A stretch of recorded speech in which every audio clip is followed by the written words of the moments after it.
नमस्ते मेरे प्यारे बच्चों। आज हम देखने वाले हैं लोक वारित्री 10वीं कक्षा गिरधर नागर संत मीराबाई के 3 पद। इनसे आज हम अवगत होने वाले हैं। गिरधर नागर इस कविता में मीराबाई कृष्ण के प्रति माधुर्य प्रेम भाव व्यक्त हुआ है। साथ ही श्री कृष्ण से मिलने की उत्सुकता, आशा एवं मिलन के विभिन्न भावों को व्यक्त करते हुए यह पद लिखे हैं। मीराबाई के यह पद पढ़ने से पहले मीराबाई के जीवन के बारे में जानकारी लेना बहुत ही महत्वपूर्ण है, क्योंकि उनके जीवन के कटु अनुभव और प्रसंग ही मीराबाई के मन में श्री कृष्ण के प्रति आस्था, विश्वास और प्रेम बढ़ाते हैं और उन्हीं अनुभवों को, प्रसंगों को तथा उनसे उभरकर श्री कृष्ण के प्रति समर्पित अपने प्रेम भाव को मीराबाई ने पदों में व्यक्त किया है। तो चलो बच्चों, अब हम मीराबाई के जीवन की जानकारी लेंगे। मीराबाई का जन्म राजस्थान के जोधपुर के राज परिवार में हुआ। बचपन से ही मीराबाई को तो चलो बच्चों, अब हम मीराबाई के जीवन की जानकारी लेते हैं। मीराबाई का जन्म राजस्थान के जोधपुर के राज परिवार में सन 1516 में हुआ था। बचपन से ही मीराबाई को कृष्ण के प्रति लगाव था। मीराबाई के मां का देहांत उनके बचपन काल में हुआ।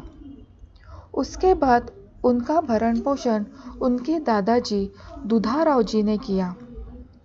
आगे 12 वर्ष की उम्र में उनका विवाह चित्तौड़ के राजा राणा संगा के पुत्र कुंवर भोजराज से हुआ, पर दुर्भाग्यवश विवाह के 7-8 वर्ष के बाद ही एक लड़ाई में मीरा के पति का देहांत हो गया। पति के मृत्यु के बाद उन्हें पति के साथ सती करने का प्रयास किया गया, परंतु मीरा इसके लिए तैयार नहीं हुई, क्योंकि श्री कृष्ण को ही अपना पति मानती थी। उसके बाद उनके ऊपर दुखों का पहाड़ टूट पड़ा। मीराबाई राजपाट त्याग कर श्री कृष्ण की भक्ति में लीन हो गई, साधु संतों की संगति में रहने लगी। मीराबाई कृष्ण भक्त में नाचना और गाना ससुराल वालों राज परिवार को अच्छा नहीं लगा। उन्होंने कई बार मीरा को जहर देकर मारने की कोशिश की, परंतु वह बची रही। मीराबाई अपने ससुराल वालों के रूखे व्यवहार के कारण परेशान होकर द्वारका और वृंदावन चली गई। वह जहाँ जहाँ जाती वहाँ लोगों का सम्मान मिलता था। लोग उन्हें देवी की जैसे प्यार और सम्मान देते थे।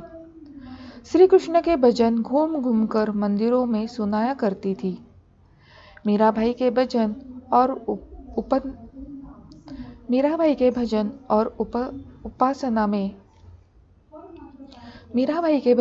उपासना में माधुर्य भाव भरा था। उनके सभी भजन के पद में प्रेम और तल्लीनता समान रूप से मिल जाती है। मीराबाई के पद नरसिंह जी का मायरा, गीत गोविंद, राग सुर के पद और मीराबाई की पदावली इन संग्रह में संकलित। मीराबाई के पद नरसिंह जी का मायरा, गीत गोविंद, राग सुरदास के पद और मीराबाई की पदावली इन संग्रह में संग्रहित संकलों में सुरक्षित है। उनके सभी पद राजस्थानी मिश्र ब्रज भाषा में पाए जाते हैं। मीराबाई के गिरधर नागर इस शीर्षक में 3 पद प्रस्तुत है। इनमें से हम क्रमशः अवगत होने वाले हैं। तो चलिए बच्चों, मीराबाई के भक्ति में हम भी प्रभावित होकर उनके पदों को समझने के लिए तो चलो बच्चों, हम भी मीराबाई के भक्ति में प्रभावित होकर उनके पदों को समझ ले और उनका आनंद उठा ले। मेरे तो गिरधर गोपाल दूसरा ना कोई, जाके सिर मोर मुकुट मेरे पति सोई, मेरे पति सोई। छाड़ी दई कुल की कानी, छाड़ी दई कुल की कानी, कहा करे है कोई। संत ठीक बैठी बैठी, संतन ठीक बैठी बैठी, लोक लाज खोई, लोक लाज खोई। असुवन जल सिंची सिंची, असुवन जल सिंची सिंची, प्रेम बेल बोई। अब तो बेल फैल गई, आनंद फल होई, आनंद फल होई। दूध की मथनिया बड़े प्रेम से बिलोई, दूध की मथनिया बड़े प्रेम से बिलोई। माखन जब काढ़ी लियो, छाछ पिए कोई, छाछ पिए कोई। भगत देखी राजी हुई, जगत देखी रोई, भगत देखी राजी हुई, जगत देखी रोई। दासी मीरा लाल गिरिधर, दासी मीरा लाल गिरिधर, तारो अब मोही, तारो अब मोही। मीराबाई अपने पहले पद के बारे में कहती है, मेरे तो गिरधर गोपाल, मेरे तो गिरधर गोपाल दूसर ना कोई, जाके सिर मोर मुकुट मेरे पति सोई, मेरे पति सोई। इसके पहले हम शब्द संसार देखते हैं। गिरधर अर्थात पर्वत धारण करने वाला श्री कृष्ण। गोपाल, गोपाल का अर्थ है गाय पालने वाला अर्थात ग्वाला। गोपाल ये भगवान श्री कृष्ण का दूसरा नाम है। जाके मतलब जिसके, सिर मतलब मस्तक, पति सोई अर्थात पति जैसा होना। मीराबाई ने श्री कृष्ण को अपना पति माना था। इन पंक्तियों में मीराबाई कहती है कि मेरे जीवन का एक ही आधार है, वह है श्री कृष्ण। मेरे जीवन में किसी और को बिल्कुल स्थान नहीं है, ना ही मुझे कोई अपना देने वाला है। वही तो मेरा सखा, बंधु, माता पिता और सब कुछ है।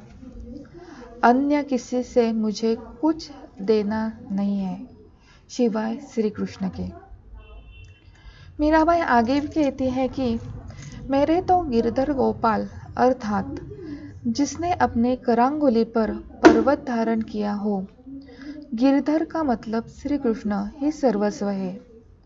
वही श्री कृष्ण जिनके सिर पर मोर मुकुट से सजा, वही श्री कृष्ण जिनके सिर पर मोर पंख से सजा मुकुट सरताज है। वही मेरे है, वही मेरे पति भी है। मैं उनको अपना पति, रक्षक और सर्वस्व मानती हूँ। छाड़ी दई कुल की कानी, कहा करी है कोई, छाड़ी दई कुल की कानी, कहा करी है कोई। संतन ठीक बैठी बैठी, संतन ठीक बैठी बैठी, लोक लाज खोई, लोक लाज खोई। शब्द संसार देखिए। छाड़ी यानी छोड़ना, कुल का मतलब है वंश, कानी का अर्थ होता है मर्यादा। संतन ठीक यानी संत जनों से की संगत। लोकलाज यानी सामाजिक मान मर्यादा। मीराबाई कहती है कि हे प्रभु, तुम्हारी खोज में मैंने अपने माता पिता, भाई बहन, राजपाट आदि सभी का त्याग किया, जिसके कारण मैं जोगन बनी हूँ। अब लोगों ने तो मुझे ताने मारना, सताना शुरू किया है। लोगों का कहना है कि मैं अपने कुल की अर्थात परिवार की नीति धर्म को तोड़कर संतों के संगत में जाकर अपनी मान एवं मर्यादा को कलंकित किया है।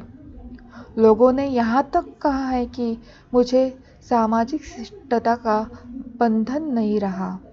लोग मुझे बेशर्म कहते हैं, परंतु प्रभु, लोग कुछ भी कहे, मुझे तुम्हारे सानिध्य में आकर आनंद की प्राप्त होती है। इसीलिए सबको छोड़कर मैं आपकी शरण में आई हूँ।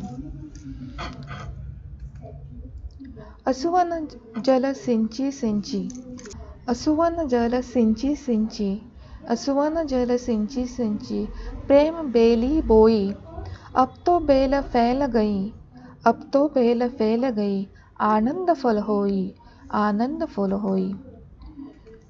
प्रेम बेली अर्थात प्यार की बेल या लता, आनंद फल यानी खुशी के फल, यानी खुशी के फल फूलना। इन पंक्तियों में खुशी को प्राप्त करने का अर्थ है। मीराबाई कहती है कि श्री कृष्ण को मैंने सहज नहीं पाया। श्री कृष्ण को पाने के लिए मैंने कड़ी मेहनत की है, साथ में समाज की पीड़ा भी सही है।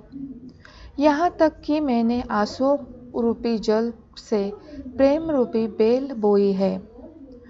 अब धीरे धीरे यह मेरा प्रेम बढ़ता जा रहा है। ऐसे लगता है कि अब प्रेम बेल फूलने,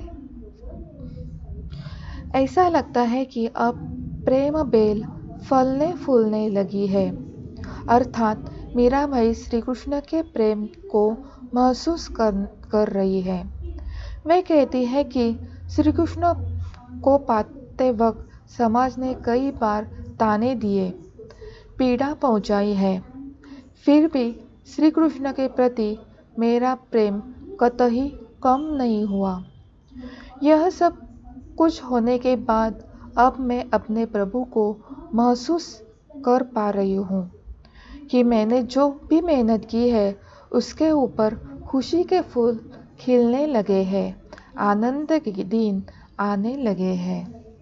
मेरे प्यारे बच्चों, अगले पंक्तियों में मीराबाई ने श्री कृष्ण को कैसे पा लिया है, इसका वर्णन करते हुए मीराबाई कहती है कि दूध की मथनियाँ बड़े प्रेम से बिलोई, दूध की मथलियाँ बड़े प्रेम से बिलोई, माखन जब काढ़ी लियो, माखन जब काढ़ी लियो, छाछ पिए कोई, छाछ पिए कोई।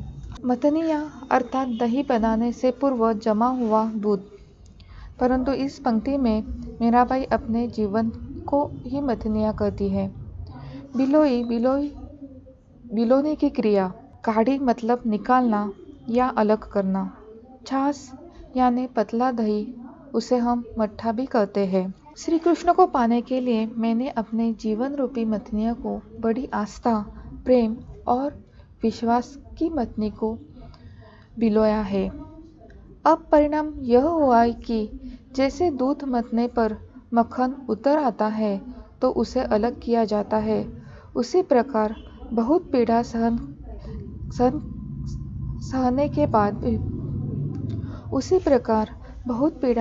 की बात अपने जीवन में श्री कृष्ण की भक्ति के प्रेम में बिलोकर मैंने श्री कृष्ण मक्खन को पा लिया है।